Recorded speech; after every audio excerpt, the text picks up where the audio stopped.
So I just got back from meeting with a client. We actually got into the contract after meeting with these home builders, new home builders, very well known, for the third time, and we got what we wanted. So I thought before I enter all of this into my computer, I'm going to make a quick little video, YouTube video on buying new construction.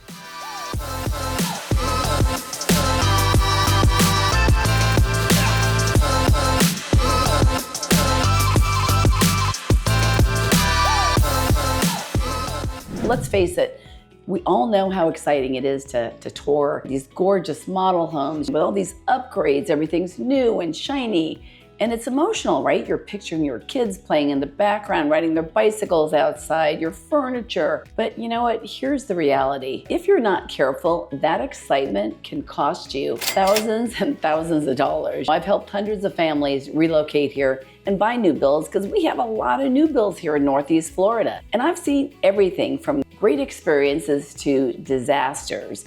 So today I'm just going to break down what builders don't tell you and won't tell you, and why having the right agent by your side makes all the difference.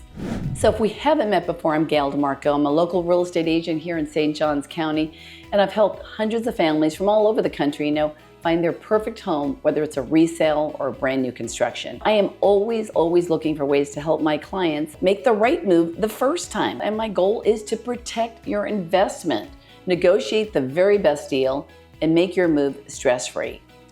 So if you're thinking about buying a new build, stick around because I'm about to share with you some insider tips, some fresh ones and some old ones that could save you thousands. Plus I have a bonus tip at the very end that buyers always overlook. So here are the 3 things to keep in mind before you walk into any model home. So number 1, you're going to overpay.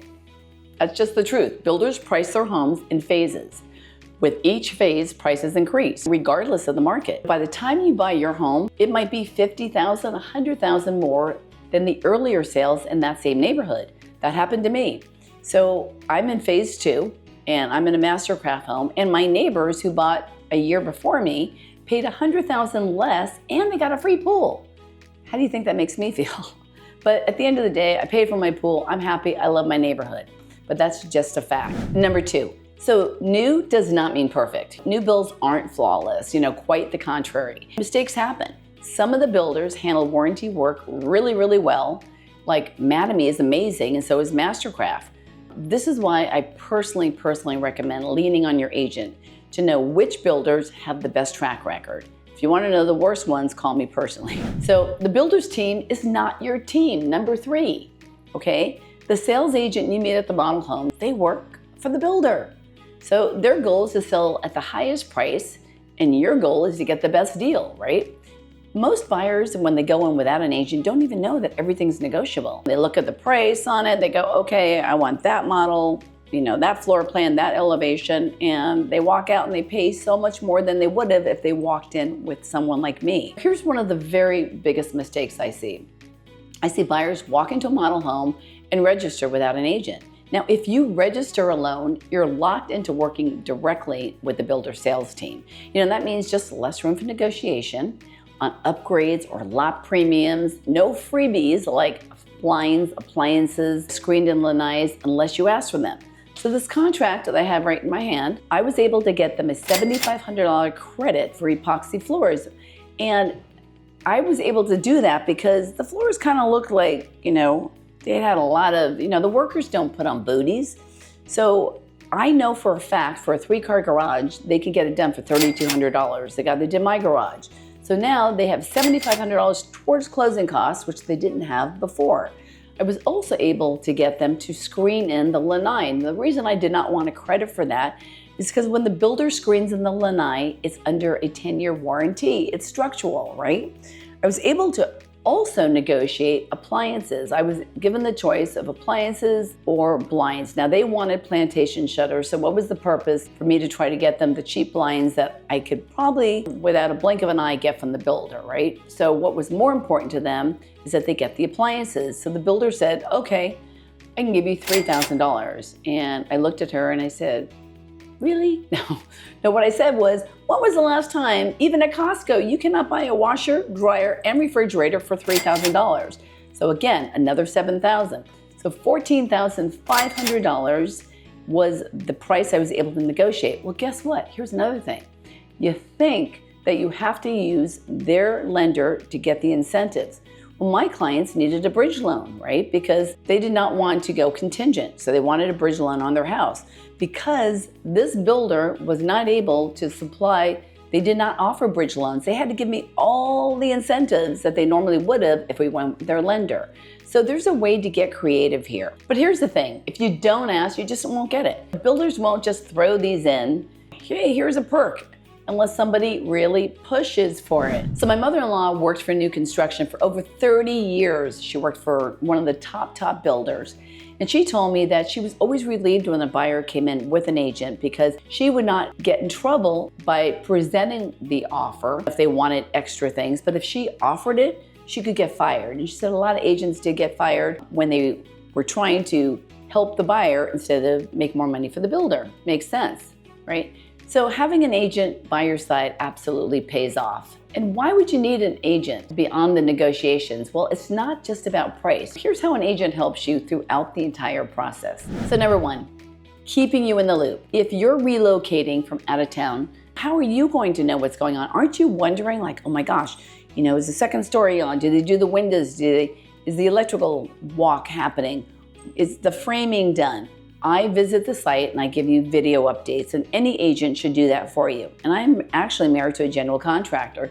So he just loves coming along and pointing at all the things that they screwed up, so then I can call the builder. Now keep in mind, not all builders want you to do that because they will actually fine you if you are on the property. But if you show them evidence and pictures, they absolutely have to fix it. Number two, we're spotting issues that the builders don't disclose. I have a client right now whose home was hit by lightning during construction before they closed. They never told her about it. So you know how she found out? 2 or 3 neighbors came over and said, oh, so your house was hit by lightning and they had to repair the roof, right?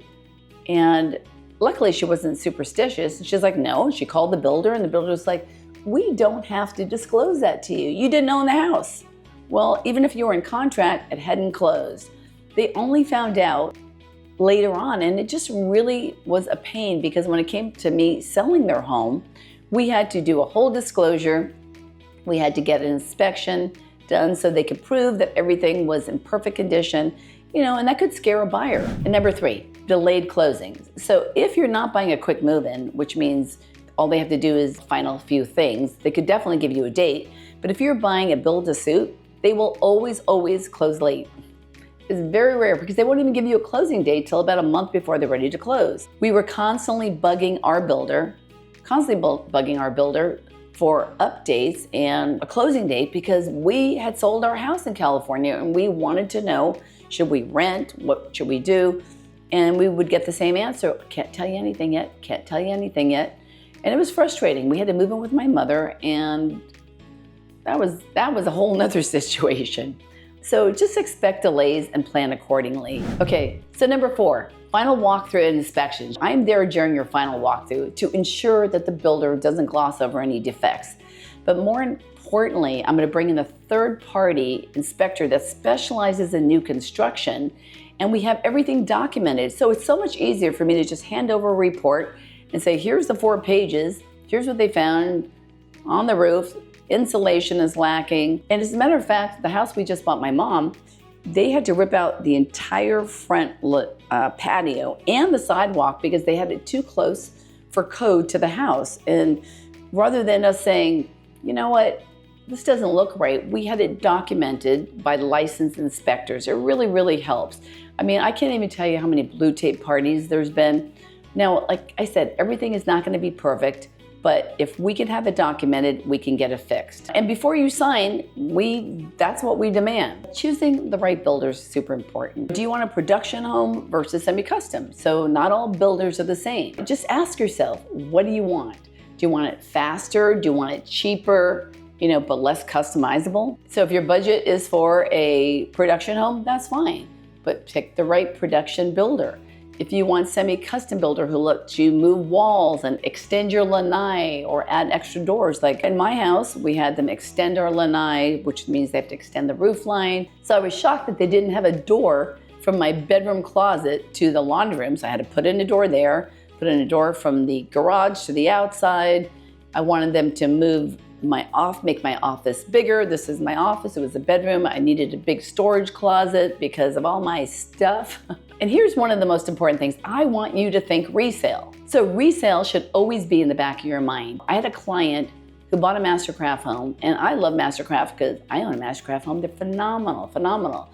But they bought in this community called Silverleaf. Now, Silverleaf is a huge master plan community about 15 minutes here from Rivertown. And what they didn't know to ask was they were like the second home being built on the street. There were all these empty lots.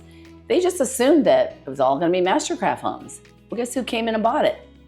Dreamfinders. Dreamfinders homes, same square footage, were 100 to 150,000 cheaper than Mastercraft. So then they decided, we really don't fit into this neighborhood. I don't know, I think they're being too picky because it was over going to the amenity center, and it's the end of the year school party. Some of the parents are doing beer bongs, and some other parents are smoking weed while their kids are jumping in the pool, and they're like, you know what, these aren't my people. No, that's not being too picky, that's being like, oh boy. So they made a mistake, we had to pivot, and they just decided, okay, Gail, I just want to sell this house. We want out of here. We want another Mastercraft home, but not in this community. So what happened? We had to actually list their house for $75,000 less than what they paid for it because we had to think like a buyer and think like an appraiser. They go by square footage, and some of the other homes had bigger backyards, so there was like give and take, and it was just a mishmash of homes, and they were just so disappointed. But it was just worth it for them to get into a community that they really felt at home. So always ask, who owns the nearby lots? Will future bills affect my home's value? Who would even think about that unless you experienced it? Because the home builders here vary by not a little, but by a lot. So why an agent is so important. And here's the best thing about having an agent. An agent costs you nothing. All the builders here in Florida pay for the agent's commission. So with the new laws that, the buyers are responsible for the buyer's agent's commission, not when you're buying a new home, okay? Because mostly every builder I've dealt with pays all commission. If you skip using an agent, the builder just keeps that money. So new builds are exciting, but without the right agent, you could end up overpaying and dealing with not so nice surprises after the closing. So if you're considering a new build, just reach out to me. I'll guide you every step of the way. And if you found this video to be helpful, just please like, subscribe. I'd love to hear your comments, any stories you have, or any questions. Just drop them in the comments and I'll get back to you. Always feel free to reach out to me. My phone number is 904-640-8000. Call me, text me. I always pick up my phone. So I told you I have a great tip for the very end. So most buyers do not know that lots are all negotiable. Now, not on new builds, okay? They're very firm on those prices, but on quick move-ins. So today when we were sitting at the table and the agent was feeling like, okay, we're gonna write this up, and she's ready to go get her laptop, I leaned in and I go, wait a minute. My buyers are just not comfortable paying $60,000 for a lot. They're just not gonna do it.